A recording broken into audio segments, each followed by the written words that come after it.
हर वक्त जहन में घूम रहा है कि अमेरिका और ईरान की लड़ाई कब हो सकती है। जल्द हो सकती है। कभी ईरान उसे धमकी देता है, कभी अमेरिका धमकी देता है, लेकिन आज मैं आपको इस वीडियो में बताऊंगी कि अमेरिका के सामने ईरान कहां कमज़ोर है और कहां ताकतवर है, और क्या होर्मुज़ जल डमरू मध्य टर्निंग पॉइंट इन दोनों देशों के बीच का बनेगा। ये भी क्या है वो भी बताएंगे। नमस्कार, आप देख रहे हैं न्यूज़ 18 का डिजिटल प्लेटफॉर्म और मैं हूं आपके साथ श्रुति श्रीवास्तव। अमेरिका और ईरान के बीच बयानबाजी थम नहीं रही, प्रदर्शन नहीं रुक रहे। अमेरिकी राष्ट्रपति डोनाल्ड ट्रंप पहले ही हमले की धमकी दे चुके हैं। अब ईरान ने उनके बयानों का जवाब दिया है। ईरान ने साफ कर दिया है कि अगर उस पर हमला हुआ तो वह इजराइल और अमेरिकी सैन्य ठिकानों को निशाना बनाएगा। ईरान और अमेरिका के बीच तनाव कोई नया विषय नहीं है। 1989 की ईरानी इस्लामिक क्रांति के बाद से दोनों देशों के रिश्ते लगातार टकरावपूर्ण रहे हैं। परमाणु कार्यक्रम, प्रतिबंध, पश्चिम एशिया में प्रभाव बढ़ाने की होड़, इजराइल का मुद्दा और हालिया सैन्य घटनाक्रम, इन सब ने इस तनातनी को और गहरा किया है। ऐसे में यह सवाल स्वाभाविक है कि सेना की ताकत के मामले में ईरान अमेरिका से कहां कमजोर पड़ता है और कहां भारी पड़ सकता है। वेनेजुएला पर हुए अमेरिकी सैन्य कार्रवाई और राष्ट्रपति निकोलस मादुरो की गिरफ्तारी के बीच अमेरिकी प्रशासन के अनेक जिम्मेदार लोगों का बड़बोलापन जारी है। इस बीच ईरान में आर्थिक संकट को लेकर प्रदर्शन शुरू होने के बाद अमेरिका के राष्ट्रपति ट्रंप समेत उनके अनेक सहयोगियों ने धमकी दे दी है। इस बीच ईरानी प्रमुख खामनेई ने भी अमेरिका को बीते शुक्रवार नमाज के बाद जवाब दिया। उन्होंने आम जनता को दिए संदेश में कहा कि वे किसी भी विदेशी ताकत की धमकी से डरने वाले नहीं। जो उन पर हमला करेगा उसे मुंहतोड़ जवाब दिया जाएगा।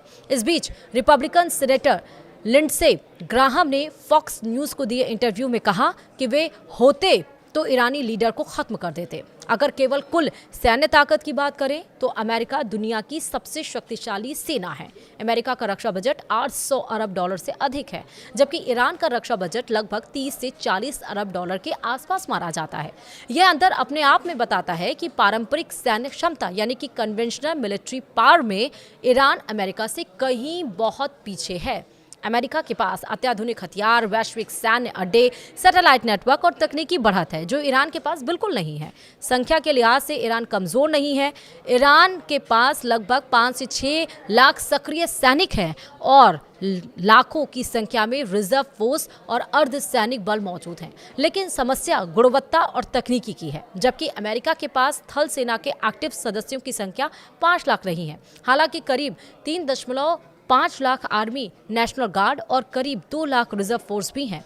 ईरान के टैंक और बख्तरबंद वाहन पूरे पुराने सोवियत और स्वदेशी डिजाइनों पर आधारित हैं, तो वहीं अमेरिका के पास आधुनिक टैंक, डिजिटल युद्ध प्रणाली और रियल टाइम इंटेलिजेंस है। थल सेना की संख्या के मामले में ईरान टिक सकता है, लेकिन खुले मैदान में सीधी लड़ाई में अमेरिका को चुनौती देना मुश्किल है। वहीं ईरान की वायुसेना उसकी सबसे कमजोर कड़ी मानी जाती है।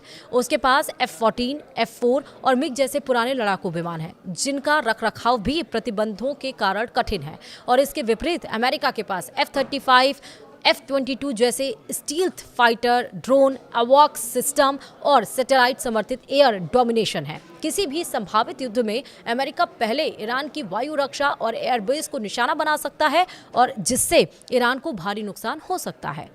ईरान की नौसेना छोटी लेकिन रणनीतिक रूप से खतरनाक मानी जाती है। उसके पास बड़े एयरक्राफ्ट कैरियर नहीं हैं, लेकिन तेज गति वाले नावे, पनडुब्बियां और एंटी शिप मिसाइलें हैं। ईरान की सबसे बड़ी ताकत है होर्मुज़ जल डमरू मध्य, जहां से दुनिया के बड़े हिस्से को तेल आपूर्ति होती है। अगर ईरान इस क्षेत्र में अवरोध पैदा करता है तो वैश्विक अर्थव्यवस्था प्रभावित हो सकती है। हालांकि अमेरिका नौसैनिक रूप से बहुत ताकतवर है, लेकिन संकरे समुद्री रास्तों में ईरान की गुरिल्ला नौसेना रणनीति उसे नुकसान पहुंचा सकती है। जहां पारंपरिक हथियारों में ईरान कमजोर है, वहीं उसकी मिसाइल क्षमता उसकी सबसे बड़ी ताकत मानी जाती है। ईरान के पास बैलिस्टिक और क्रूज मिसाइलों का बड़ा जखीरा है, जिनकी रेंज 300 किलोमीटर से लेकर 2000 किलोमीटर तक बताई जाती है, और इन मिसाइलों से ईरान अमेरिकी ठिकानों, इजराइल और खाड़ी देशों को निशाना बना सकता है।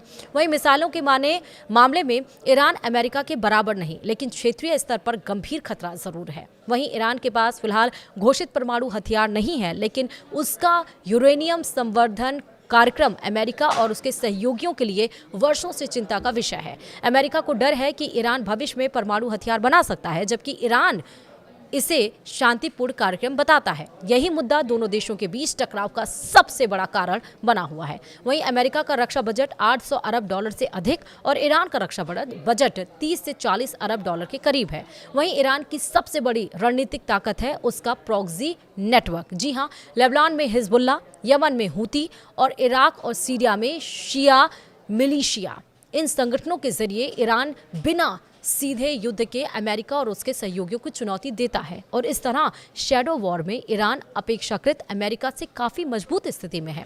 वहीं पुरानी सैन्य तकनीक, कमज़ोर वायुसेना, वैश्विक सैन्य पहुंच का अभाव, आर्थिक प्रतिबंधों से सीमित संसाधन, लंबे युद्ध को झेलने की क्षमता कम है और इसकी खूबियों में मजबूत मिसाइल कार्यक्रम, रणनीतिक भौगोलिक स्थिति, प्रॉक्सी नेटवर्क, घरेलू हथियार निर्माण क्षमता आदि को कहा जाता है। और इस तरह हम कह सकते हैं कि सीधी और पारंपरिक लड़ाई में ईरान अमेरिका से काफ़ी कमज़ोर है।